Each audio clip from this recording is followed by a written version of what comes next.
Petri Wine brings you Basil Rathbone and Nigel Bruce in the new Adventures of Sherlock Holmes.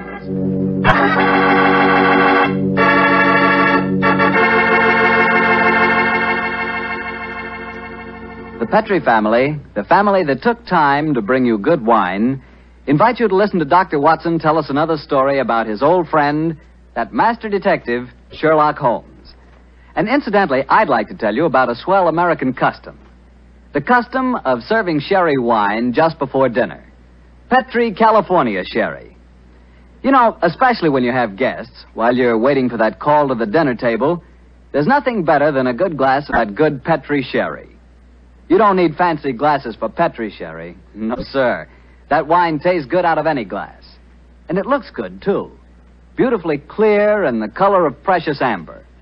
Just try that Petri sherry and you'll feel like smacking your lips after every sip.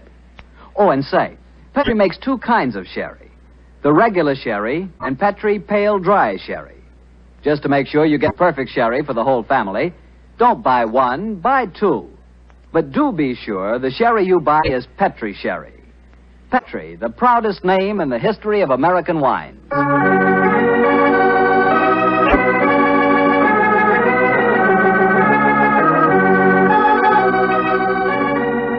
Now I'm sure our good friend Dr. Watson's ready for us. Let's go in and join him. Come in. Oh, there you are, Mr. Bartell. Good evening, Doctor. Say, where are the puppies this evening? Mr. Bartell, don't you think it's about time you began to refer to them as the dogs? They're almost a year old, you know. I stand corrected. Where are the dogs this evening? Well, they had another furious battle with a dead seal on the beach today. My housekeeper, Mrs. West, is giving them a much-needed bath. They certainly have an aversion to seals, don't they? Well, Doctor, are you all ready with tonight's new Sherlock Holmes adventure? Yes, my boy, and as yesterday was St. Patrick's Day, I decided to tell you a story that took place in Ireland a few years before the turn of the century. I imagine that you've heard of kissing the Blarney stone, haven't you? Oh, yes, Doctor, though I've never understood exactly what it meant. Well, let me explain it to you, because the ceremony plays a very important part in the story tonight. Blarney Castle is an imposing 15th century ruin a few miles outside the town of Cork. The castle is many stories high, and in the foremost tower, the famous Blarney stone is situated. What's supposed to be the point in kissing it, Doctor? The stone is considered a powerful talisman, and the legend runs that whoever kisses it is endowed with eloquence for life. Say, Doctor, if I ever get over to Ireland, I'll certainly kiss that stone. But you're such a storyteller yourself, Doctor. I bet you've kissed it, huh? No, Mr. Bartell. I'm afraid I never had quite enough courage. Courage? Why does it need courage, Doctor? Well, because the Blarney stone is set in a most inaccessible position on the outside wall. To kiss it, it is customary to lower the candidate for eloquence over the rampart, head foremost, with a friend hanging onto his heels. From the top of a castle? It does sound dangerous, Doctor. Oh, it was, my boy, so much so that in recent years a great row of iron spikes was put round the parapet to prevent an accident. Though, of course, at the time tonight's story took place, there was no such guard. And I have a feeling that an accident did take place, Doctor? No, Mr. Bartell, let me tell you the story from the beginning. Sherlock Holmes and I were staying in the city of Cork, where the great man had just solved the singular affair which the local press had referred to as the Leprechaun murders. A few days before our departure for England, we paid a visit to Blarney Castle. I must confess that I had a certain desire to test the miraculous powers attributed to the Blarney stone. I very soon changed my mind, however, as Holmes and I stood there, high on the turrets of Blarney Castle, and watched a terrified Sheik being hauled up by his ankles and yelling at the top of his voice. Pull me up! Pull me up quickly! I think I'm going to faint! Great Scott, I had no idea that kissing the Blarney stone was such a hazardous proceeding, huh? Yes.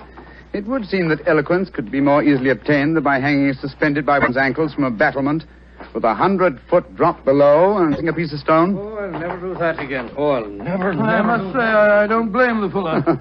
And yet, my dear chap, on our way over here, you expressed a sneaking desire to kiss the stone yourself. I'll be very happy to hold your ankles if you want to try the experiment. No, thank you. After witnessing the ceremony, I've changed my mind. Then I suggest we make our way back downstairs. I don't think there's much more to be seen up here. Well, by the way, Holmes, do you know the origin of the superstition regarding the Blarney stone? Yes, I do, old chap. The stone was, story of the stone dates back to the middle of the 15th century. A certain Cormac McCarthy, called the Strong, a descendant of the ancient kings of Munster and builder of this castle, chanced one day to save an old woman from drowning. In her gratitude, she offered Cormac a golden tongue, which would have the power to influence men and women, friends and foes, as he willed. She told him to mount the battlement, kiss a certain stone in the wall 5 feet below the gallery running round the top. He followed directions and obtained all the fluent persuasiveness she had promised. And I suppose the story spread and the Blarney stone has been a magnet to pilgrims ever since. Yeah, a pleasant legend. Holmes. Yes, old chap? Tomorrow's St. Patrick's Day. I bet there'll be quite a bit of excitement in the village tonight. Don't you think it'd be rather fun to pay a visit to one of the local inns? Splendid idea, old chap. Our rather arduous work here in Ireland is concluded, and I think we're more than entitled to a little gaiety.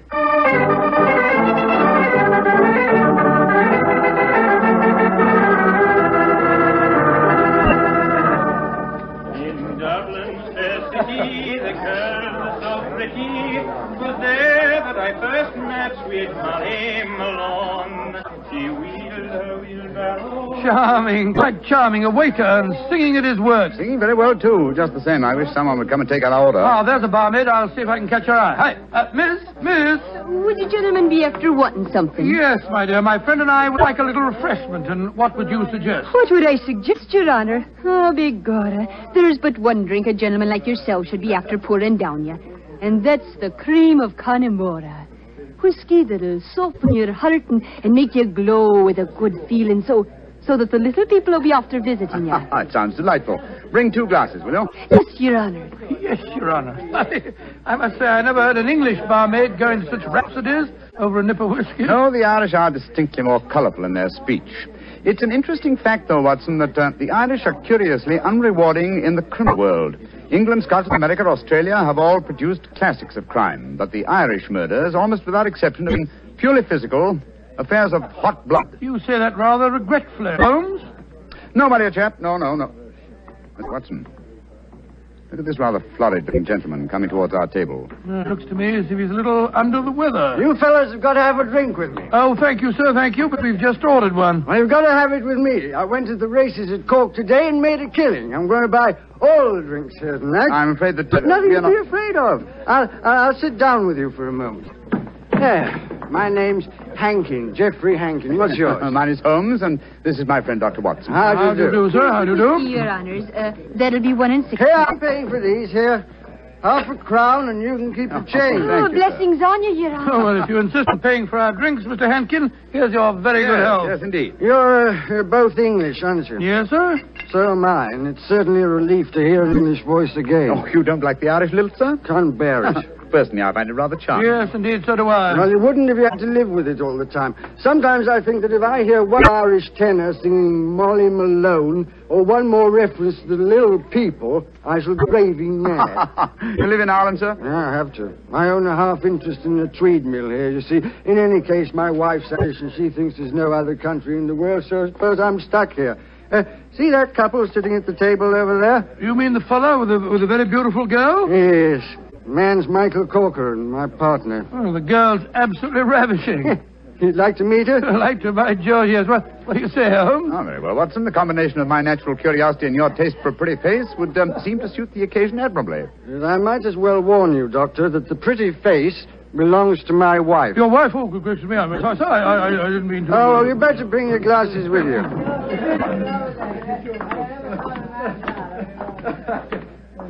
Molly, my dear, I want you to meet 2 English friends of mine, Mr. Holmes and Dr. Watson. How do you do? How do you do, Mr. Holmes, Dr. Watson? Won't you sit down and join us? And this is my partner, Michael Corcoran. How do you do, Mr. Corcoran? How do you do, sir? I'm glad to meet you.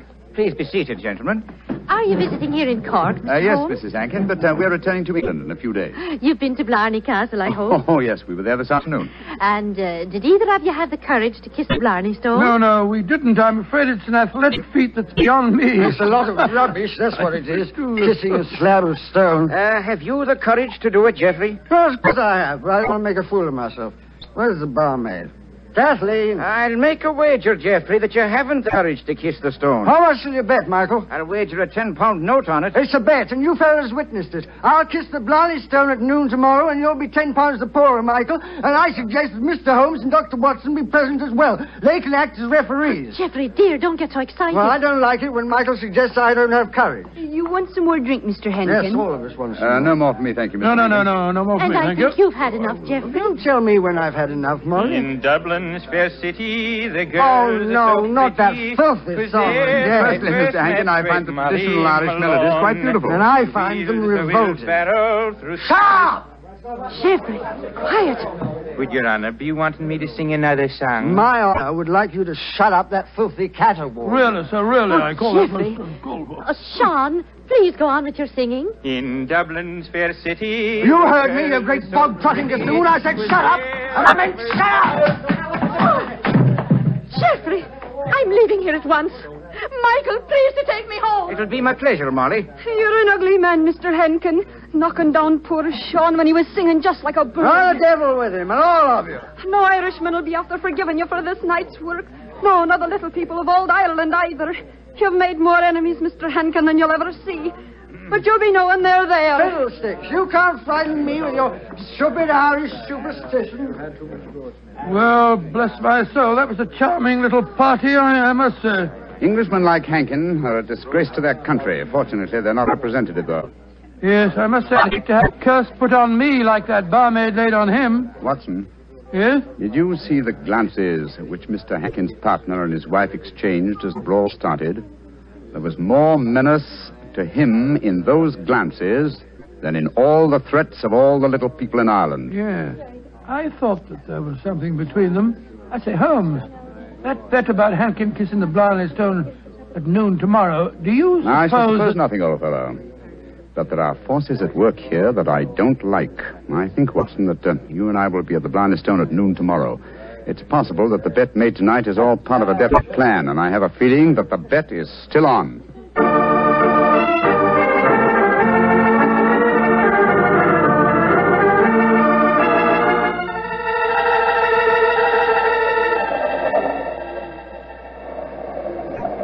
It's quite windy up here today, old fellow, at the top of the tower, isn't it? Yes, it's just past noon. I wonder if that man Hankin is going to keep to the terms of his bet. We shall soon learn. In the meanwhile, are you sure that you wouldn't like to change your mind and kiss the Blarney stone yourself? I'm quite sure, thank you. Ah, here they come now. Yes. Hankin and his partner, Mr. Corcoran. The bet is on, Watson. Good day to you, gentlemen. Oh, hello. It's my friends from last night. Well, I see you're going through with the bet, son. Oh, yes. Geoffrey set his mind on the £10 of mine. Your wife didn't accompany you, Mr. Hankin. No, she didn't. I'm afraid I'm rather in disgrace for my behavior last night. Molly made me go round and see that waiter fellow that I hit. I offered him money, but he wouldn't take it. Did you offer him an apology? Apologize? To a waiter? I should say not. Well, come on, let's get this stupid farce over with. Are you sure your nerves can stand it, Geoffrey? There's a drop of 100 feet or more below you. Oh, don't worry about me, Michael. Just hold on to my ankles tightly and don't let go. I'll climb onto the parapet. There we are. Now hold on to my feet, Michael, and lower me gently. I'm holding you, Geoffrey. Then lower away. Right you are, Geoffrey. Great Scott, I wouldn't do that for £100. Sliding head first down a vertical wall. That's enough, Michael. I can reach the stone. Oh, his boots. They're slipping through my fingers. I can't hold Here, it. let me help you. I'm slipping. Pull me. Hold on to him! Hold on to him! Oh, he's gone. I just couldn't hold him. Great heavens. No man could survive that drop. Mr. Corcoran, you deliberately let your partner slip to his death. This is murder. Yeah, but I don't understand. I'm a strong man, but he just vanished out of my hands like a greased pig. Let me see your hands, Mr. Corcoran. This is dreadful. Dreadful. There's grease on your hands. Grease. And with a faint trace of boot blacking. Good Lord, Holmes, that It means, that... Watson, that someone, knowing that Hankin was going to kiss the Blarney stone, smeared his boots with grease so that he would slip out of the grasp of whoever was hunting him. As clever a method of indirect long-distance murder as ever I've encountered.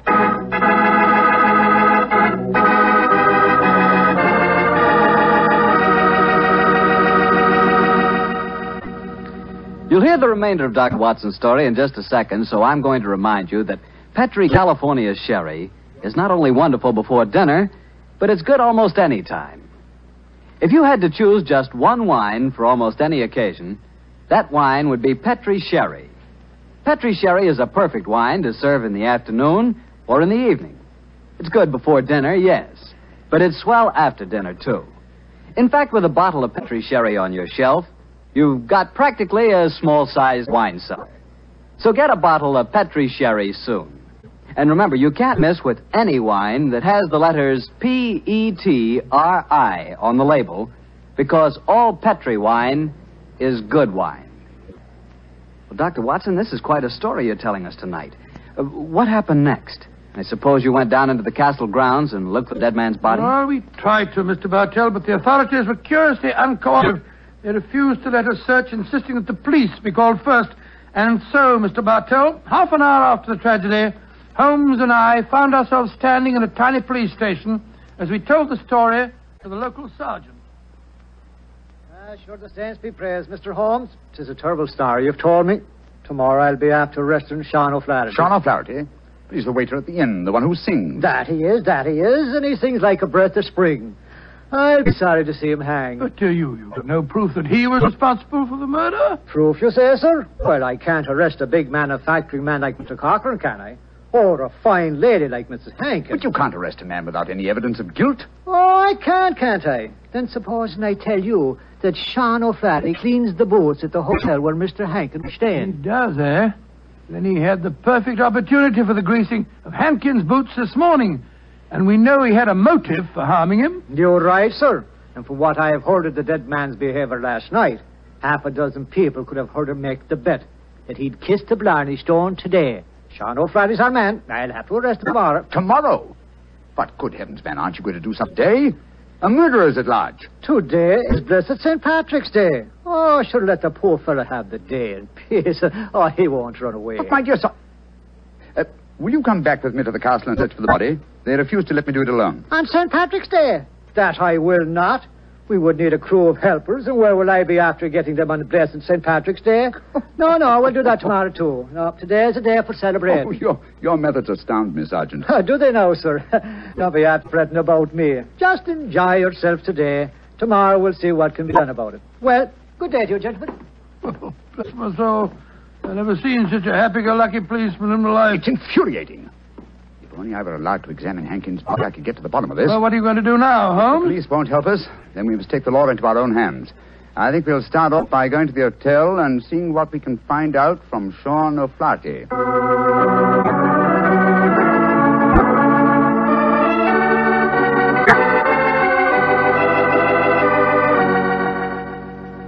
I was going to Blarney a day, I well remember, for to view the lads and lasses on the 5th day of November with a murring do a day and a murring a do a daddy. Oh, your honors would be after speaking to me, Sean O'Flaherty, perhaps? Yes, Sean. Did you know that Mr. Hankin, the man who struck you last night, was dead? Dead? Well, if ever a man deserved to be beneath the sod, 'twas Geoffrey Hankin himself.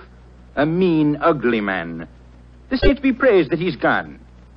How did he die, sir? He was murdered. Murdered? Well, bedad, I'm not surprised to hear it. Who murdered him, sir? At the moment, the police seem to think that you are the culprit.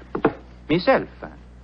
Well, how would I be after murdering the man, sir, when I don't even know how he died? He died when he fell from the top of Blarney Castle as he was trying to kiss the stone. He fell because Mr. Cochran, his partner, couldn't hold on to his feet. His boots had been greased. And we know that you have been cleaning his boots, Sean. That I have, sir. I cleaned them this very morning. But I put no grease on them, if that's what you'd be after suggesting. I'm suggesting nothing. I'm trying to establish a few facts. Do you know Kathleen, the barmaid? Oh, and why shouldn't I know her, sir? She's a beamy wife before the winter sets in. She pronounced a curse on the dead man last night, just after he had knocked you down. It's possible that she may... Here she comes, huh? Sean, my darling, what are the fine gentlemen doing here? Oh, Kathleen. They've come to ask me questions about the death of Mr. Hankin. He fell off Blarney Castle today and got himself murdered, they say. The saints be praised. But what has that to do with you, my darling? Well, the gentlemen tell me that the village police think that I might have greased his boots so that he slipped to his death. The village police is as stupid as my father's big sow. If Mr. Hankin fell to his death today because his boots were greased, I can tell you who did it. And who? The little people. I warned Mr. Henkin last night that the little people would be after him. He insulted the Irish. Oh, come, my dear. You don't seriously expect us to believe in the little people? And why not, Your Honor? We have them here. Oh, there are those that say the fairies all be dead, but I know different. I've seen them. When I was a slip of a girl, close to where I lived, there was a rat. That's a fort, you know. And the rat was a fairy's fort. We never dared touch it with a spade or down a tree growing on it or carry away a stone. We'd put our ear to the ground at night and we could hear the fairy music rising up from under the ground. Ah, they're gentle people. Most of the time. But they'd grease the boots of a man like Mr. Henkin if they didn't like them. That they would, Your Honor. Holmes, I'm certain that we're wasting our time here. I feel so, Watson. You get the whole thing turned on the greasing of those boots. If only I could have the boots in my hands. If only I could make laboratory tests.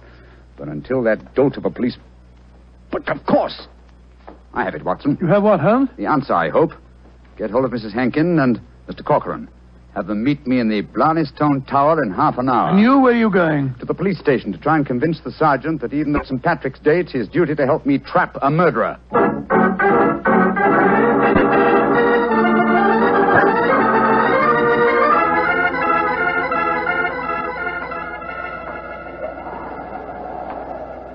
Do you know, Mr. Holmes, you're an obstinate man. It's blessed St. Patrick's Day, and yet you insist that we meet here on the top of Blarney Castle. What do you think you can prove? Who murdered Geoffrey Henkin? Yes, but why do Molly and I have to be here? Yes, Mr. Holmes. And poor Geoffrey's body still lying somewhere below us. Mrs. Henkin and Mr.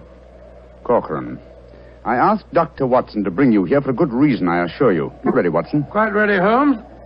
Good. Sergeant. Yes, sir. You asked me why I've assembled the three of you here. I'm going to reconstruct the crime. I shall play the part of the victim. My friend Dr. Watson will represent you, Corcoran. Now, I straddle the parapet. So. Watson, hold on to my feet, Bill. I've got him, Holmes. And lower me down the face of the wall. Right, you are. Holmes, hold tight to the wall. Oh. Try and push yourself back. The murderer's tried to get you. Your boots are covered in grease. Stand back. Come away. Grab my trouser legs, Watson. I've got him, Holmes. Come, up you come. There we go. Oh, by Jove, that was a near thing. Devilish plot, Sergeant, and very cleverly carried out. My boots were ungreased when I entered the castle, and yet someone has been able to apply grease to them without my knowledge within the last few minutes. Sure, and how is that possible, sir? I don't know, Sergeant, I must confess. Holmes, you stumbled as you came up the darkened staircase. Do you remember that? That's true, old chap, I'd forgotten. And you, Mrs. Henkin, and you, Mr. Corcoran, were kind enough to assist me to my feet. An excellent opportunity to apply the grease. Now we know that one of you two is the murderer. I must have a jar of grease somewhere. Sergeant, will you search the lady while I search Mr. Corcoran? But this is ridiculous. Of course it is.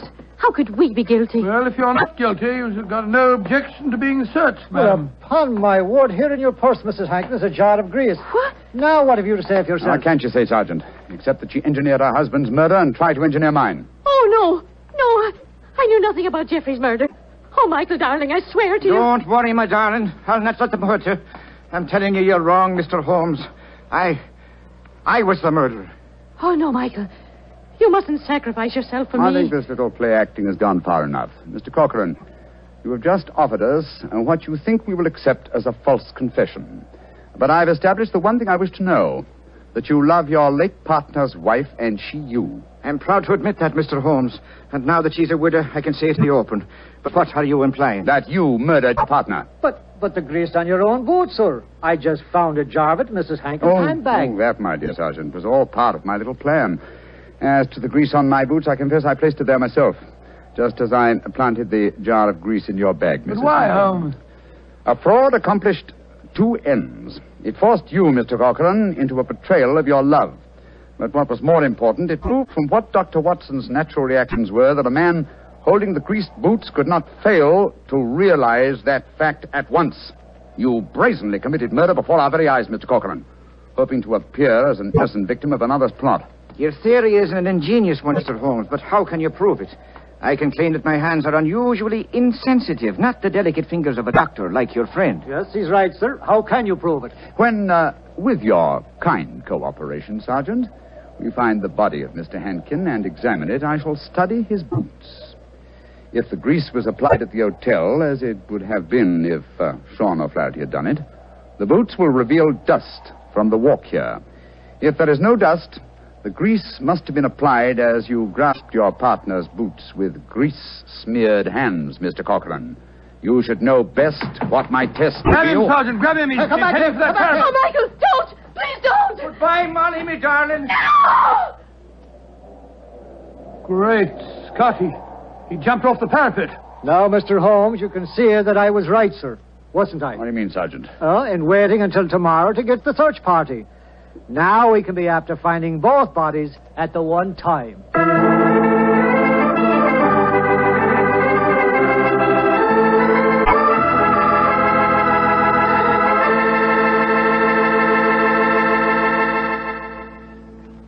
Well, Doctor, that was really an unusual story. Even now I get a bit of a shudder when I think of that afternoon at the castle. I don't blame you. Doctor, you know something? Earlier this evening, I said that if I ever got to Ireland, I'd certainly want to kiss the Blarney stone, remember? Yeah? Well, I've changed my mind. I'd no more want to hang by my heels, kiss that stone than... Well, just let's forget. But, my boy, don't forget, if you kiss that stone, you get the gift of eloquence. You'd be the most convincing fellow in the world. So? So, well, whenever you talked about Petri wine, you'd really do people a favor because they wouldn't be able to resist trying it. Oh, talking about Petri wine isn't important, Doctor. The best way to determine just how good Petri wine really is to taste it. One sip and there's all the proof you need. That's because the Petri family has developed the art of winemaking to a truly fine point. They've been making wine for generations. And all the things the Petri family knows about turning luscious, sun-ripened grapes into fragrant, delicious wine have been handed on down in the family from father to son, from father to son. That's why whenever you want a swell wine, for any occasion, you can't go wrong with a Petri wine, because Petri took time to bring you good wine. Well, Dr. Watson, what new Sherlock Holmes story are you planning to tell us next week? Well, now, let me see. Next week, Mr. Bartell, I'm going to tell you a story in which that arch-criminal Professor Moriarty played a most important part. It deals with the theft of a famous painting, of a strange night that Sherlock Holmes and I spent trapped in the interior of a giant metal vault, and of mysterious bloodstains in an empty room.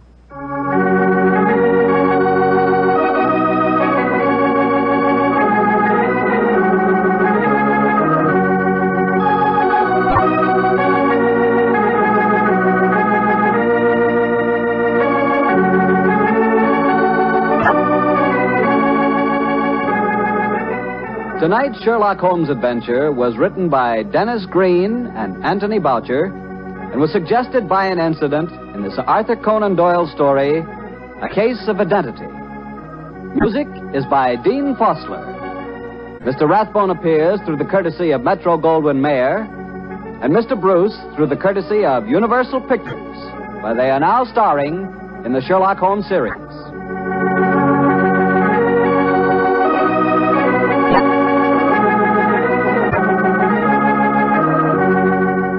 The Petri Wine Company of San Francisco, California, invites you to tune in again next week, same time, same station.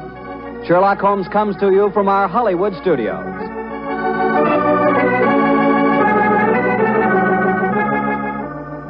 This is Harry Bartell saying goodnight for the Petri family. For a solid hour of exciting mystery dramas, listen every Monday on most of these same stations at 8 o'clock to Bulldog Drummond, followed immediately by Sherlock Holmes. This is the Mutual Broadcasting System.